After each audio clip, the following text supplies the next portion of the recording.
All right, good evening, everyone. We're going to go ahead and actually get started right away. We do have people already logged on. So good evening, welcome. Thank you for joining us tonight to SUV Water's community webinar on the S Wells PFAS treatment and disinfection facility. My name is Laura Gallegos, and I'm a Senior Public Affairs Specialist here at SUV Water. And we appreciate you taking the time to be here as we share updates on this important project. The S Wells treatment and disinfection facility is part of our ongoing commitment to restore and protect local groundwater supplies. So just before we begin, I'm going to give some quick housekeeping note. Orlando, if you can, thank you. So tonight's presentation will be about 60 minutes with 15 minutes of Q&A at the very end of that. If you have any questions as we go, please type them in the Q&A box, and we'll do our very best to answer as many as possible during the Q&A portion tonight. And then a copy or a recording of this webinar will be available on our website afterward. So you can revisit it and share it with others after tomorrow. So tonight we are joined by Orlando Moreno. He's our principal engineer here at SUV Water, who will walk us through project overview and construction, upcoming construction activities.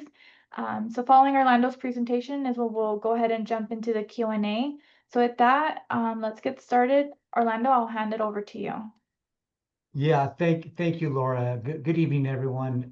As Laura mentioned, my name is Orlando Moreno. I'm a principal engineer at the Santa Clarita Valley Water Agency, and I lead the S Wells PFAS treatment and disinfection facility project.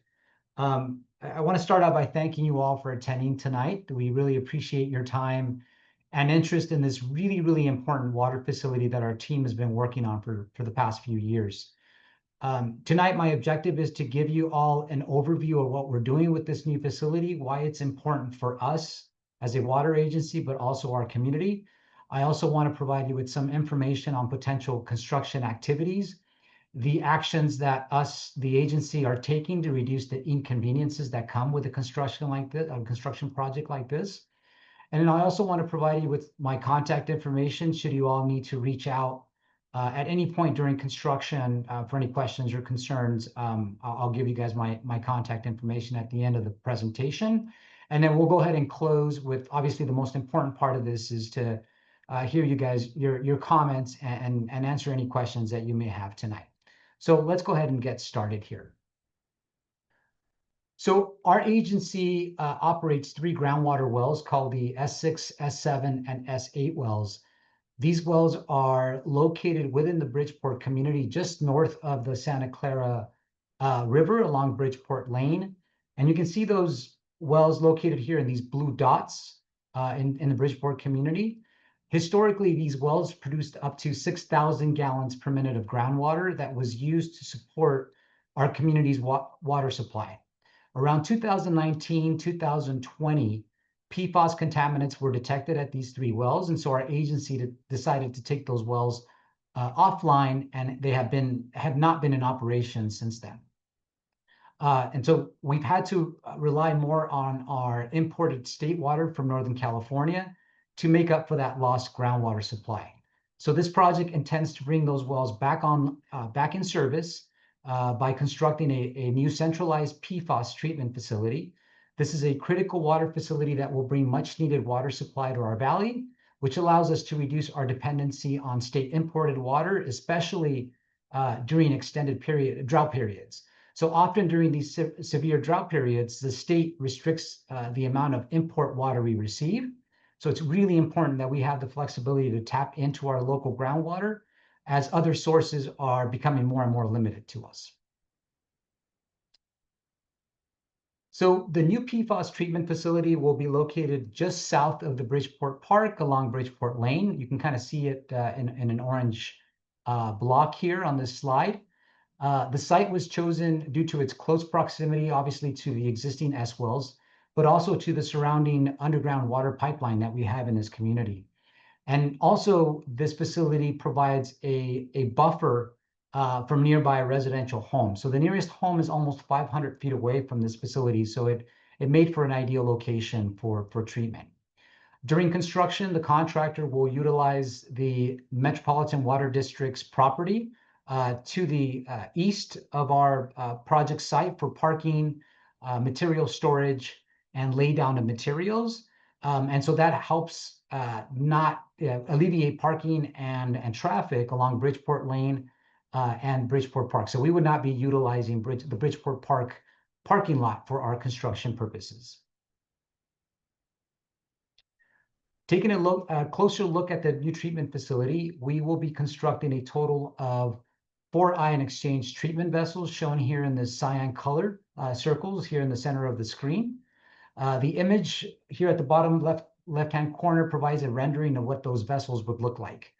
The facility would also include a single-story enclosed chemical building that will house our disinfection system. That's shown here in this green rectangular shape. And then generally untreated groundwater would from our wells would enter the site from the west, go through our pre-filters, ion exchange vessels, whereby all PFAS contaminants would be removed. Then the treated water would be disinfected and then conveyed to the north to connect to our existing water pipelines on Newhall Ranch Road. The facility will be fully enclosed with a decorative screen wall, 2 driveways that will be constructed along Bridgeport Lane to allow for delivery vehicles to enter and exit without having to back in and out of the site. For clarity, if you were standing inside of the facility, you would see above ground filter systems, treatment vessels, along with above ground piping, a roof building, as shown here in green, and then various appurtenances throughout the facility. And of course, all of this would be enclosed with a decorative wall system. And so now I'm going to show you guys a little bit of what the facility would look like if you were standing from outside looking in. So during the early planning phases of the project, we held 2 community meetings to gather public input. The feedback that we received was highly valuable and played a significant role in shaping the final design of the project. One key concern that was raised during the engagement meetings was how the facility would visually integrate with the surrounding character of the Bridgeport community, as well as the Santa Clara River to the south. So a key focus was creating a landscape design that adequately screened the facility with decorative walls and landscaping, but also would blend well with Bridgeport's established landscape aesthetic and style. So the top image to the right here provides you with a rendering of the decorative walls, the gates, the landscaping, the driveways that would be seen from Bridgeport Lane, looking at the facility, and also from the park. And then the image below is a view looking at the site or looking at the facility from the bike trail. These are additional renderings of our proposed landscaping and screening elements. As part of the project, a small signage kiosk and a bike pull-out area is planned to provide our community with information about our groundwater and what we're doing to protect it. There's also a potential opportunity to incorporate some public art, a mural of some sort that could speak to good water stewardship. And so the image to the right here provides a visual representation of what the facility would look like from a bird's eye view. Several offsite improvements will be required to make this project work and the treatment system work properly. The most significant works are 2 water pipeline extensions that are proposed along the bike trail and the park, as you can see here in these cyan colored lines. And then the area in pink is the treatment facility we just looked at. So on the west side of the facility, we will be constructing a new water line that will convey groundwater from the wells to the treatment site. The pipeline would be aligned in a dirt area along the south edge of the bike trail. And then to the north, we'll be constructing a new treated water pipeline from our new facility that would cross Bridgeport Lane through an easement within the park, and then will ultimately connect to an existing water line in in Newhall Ranch Road. And so I'll discuss those in more detail later in the presentation. In addition to the offsite pipeline work, we will also be upgrading and rehabilitating the 3 existing S wells. This one is the S6 well located on the western edge of the Bridgeport community near Island Road. we will be installing new pumps and motors, upgrading electrical systems, and installing new above and below ground pipelines at this location. Most of the work would occur within the enclosed site, so it would be pretty much out of sight. You wouldn't be able to see it, for the exception of some minor pipeline that's going to be installed right in front of the well site. So you can kind of see it here on this photo. And so any disturbed landscaping, it's going to be minimal, but any disturbed landscaping that takes place would be replaced with similar landscaping to an original or better condition. And then for the well rehab work, we will basically scrub, clean, and disinfect the well casing in that well to make sure that we can achieve the expected groundwater production out of these wells. All that work will be done during the day, for the exception of one pump test. So as part of the rehab work, we'll need to perform a continuous 24-hour pump test to bring those wells back in service. So residents living closest to the well site would likely experience some noise level. It would be comparable to that of a residential pool pump or a small HVAC unit outside of your home. And so this would occur over one night period. And of course, we would be notifying all the residents that this would occur with advance notice. Moving on to S7. This is located between the East Island Road and Waterside Court. We would also be upgrading the well site and rehabilitating the well casing here, just like we're doing at S6. And also a 24-hour pump will be required here as well, the pump test. This location will require a new water line that crosses Bridgeport Lane to be able to connect to our existing line there, kind of shown here in this red line. And so this work will require us to close one lane of Bridgeport Lane during the installation of this pipeline. So necessary traffic control will be provided to keep this road open, and we expect this work will take between 2 to 3 weeks to complete. And then moving to S8, this one is located just south of Bridgeport Elementary School, just east of Bayside Lane. Again, similar to S6 and S7, we will be upgrading this well site and rehabilitating the casing. So this will also require a 24-hour pump test. However, this one's further away from any residential home, so it might not be that big of an impact in terms of noise. All the pipeline work at this particular facility would be located on the south side of the bike trail, so there would be no construction on Bridgeport Lane in this area. That was done on purpose to avoid any impacts to the parents and the students that are getting dropped off and picked up at the Bridgeport Elementary School. So that'll be isolated again to the south side. So on construction schedule, construction officially will start on October 13th, next week. The contractor will likely begin to mobilize and put down their trailers and install fencing and things like that early on. So you probably won't see a lot of activity for the first 1 or 2 weeks. You'll probably start to see more demo and things like that starting October 20th. The project is expected to be completed within 18 and 19 months, depending on rain and unforeseen events. So we anticipate that the construction will be completed sometime in April of 2027. And I've added a few offsite improvement milestones on this slide to kind of give you an update on some of the work that's going to happen here. The pipeline along the bike trail is expected to be completed in the summer of next year, taking about 2 to 3 months to complete. The pipeline across the park is expected to go in around the fall of next year and take approximately 3 to 4 months. For the well rehab work with a 24-hour pump test, the duration is usually 2 months at each well site. So we'll start with one well and then move to the next and to the next. So for the entire well rehabilitation work, we expect it to be completed towards the second half of next year and possibly into the first part of 2027 is what the schedule is looking like right now. And again, as I mentioned earlier, as we start getting into some of these areas for construction, our agency, through our communications department, will be providing advance notices to the community, to the school, to the neighbors there at Bridgeport, the Bridgeport community, well before construction starts, so that everyone's aware of what's coming forward on these various activities and construction events.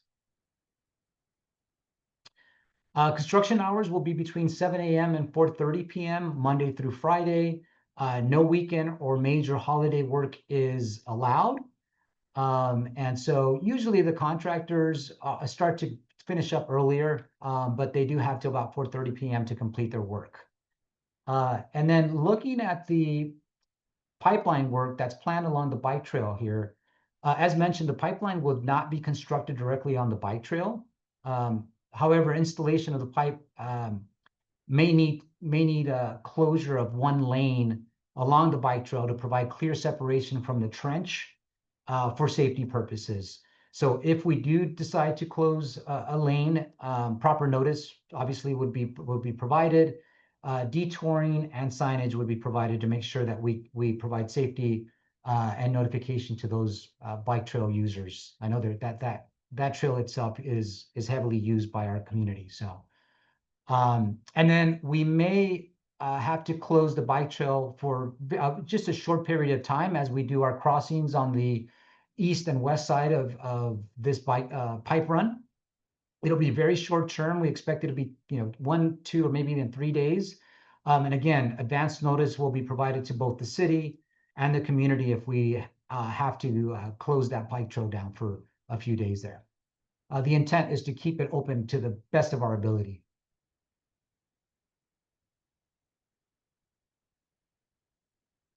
And then for the for the pipeline work on Bridgeport Park, the park will remain open during the pipeline installation in this area to provide access across the park between the baseball fields on the left and the soccer football fields on the right. The pipeline will be constructed in 3 main segments along the park. At no point will there be more than 200 feet of exposed pipe trenching through the park. And that was done intentionally to keep the park open to the best of our ability. Pipe work and trenching will be fenced, screened, and properly secured. And as you can see, the trenching or the pipeline location along this stretch would not impact any of our existing play fields or play structures at the park there. So we don't anticipate that any of the recreational or sports activities would be impacted by this work. My kids practice soccer here, so I don't believe that we're going to be impacting them, as well as any other community members. As we cross Bridgeport Lane, this street is not expected to be fully closed either.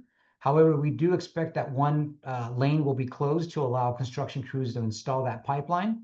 Traffic control and signage will be provided to direct vehicles through the construction zone for this particular area on Bridgeport Lane. And then for the pipeline on Newhall Ranch Road, this work is required to be completed during night hours, typically from 8:30 p.m. to 4:30 a.m. So one lane of traffic would be maintained on going to the east and the west at all times. And we anticipate that this work would take approximately 4 to 6 weeks to complete. And again, notices would be sent prior to that work starting there.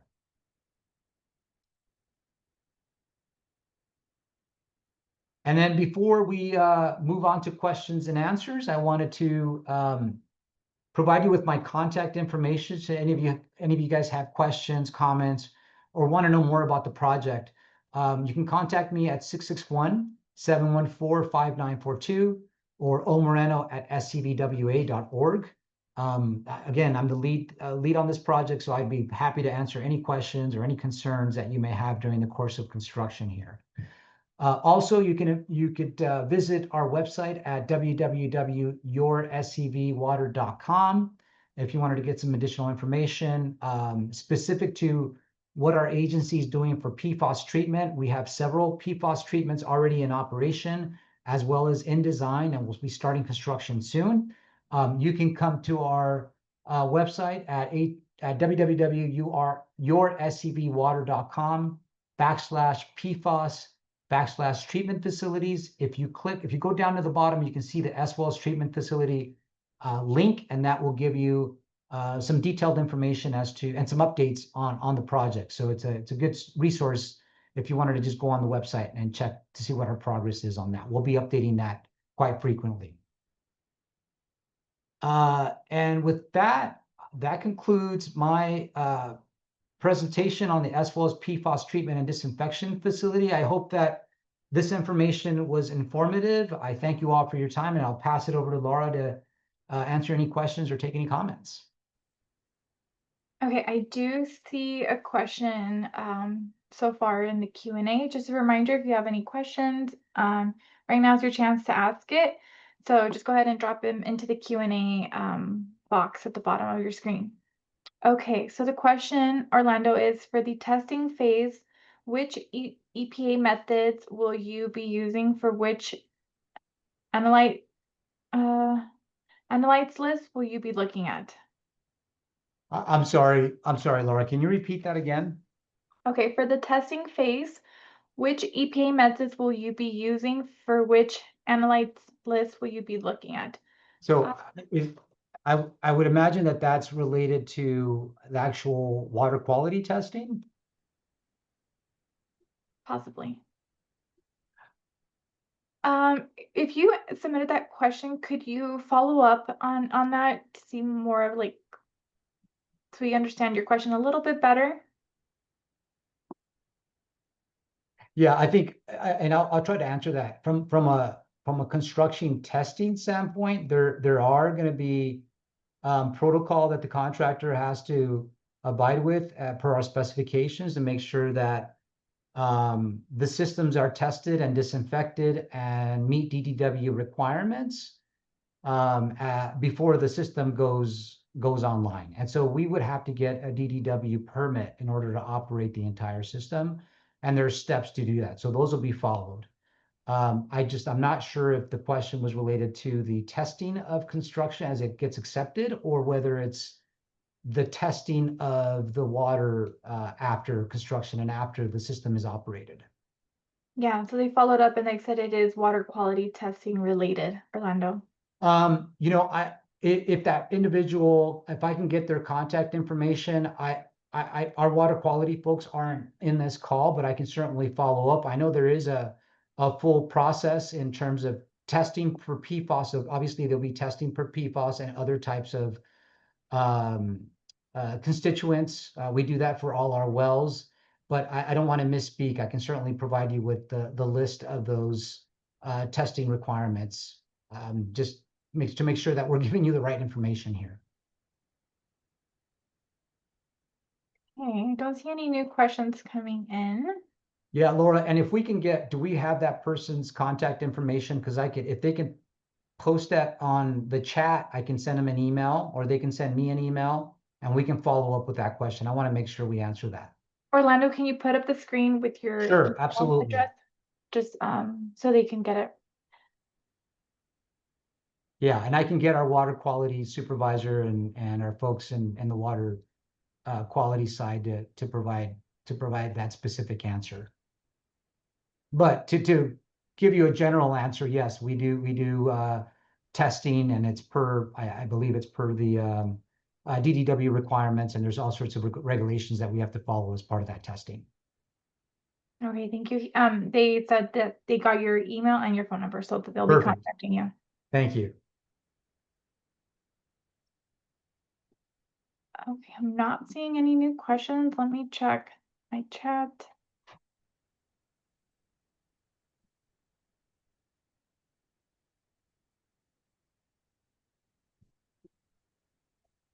I'm not seeing any new questions. I'll give folks about 30 seconds or so to go ahead and ask any questions that they may be having. If not, I guess we're going to wrap this up a little early. Orlando, you got through that information pretty quickly. Hopefully not too fast. When you know the information, it's easy to share. Okay, so I'm not seeing any new inquiries. So we're gonna go ahead and wrap this up. Just as a reminder, this will be posted on our website if you want to go ahead and share it or view it later on. Orlando's information is in the presentation, so if you have questions during the project timeline, I'm pretty sure you can always reach out to him with any questions. And thank you for spending the evening tonight with us about learning about the S Wells treatment facility. You all have a great night tonight. Thank you, Orlando, for all the information you shared. And with that, we'll go ahead and end this. Thank you, everyone. All right, thank you, everybody.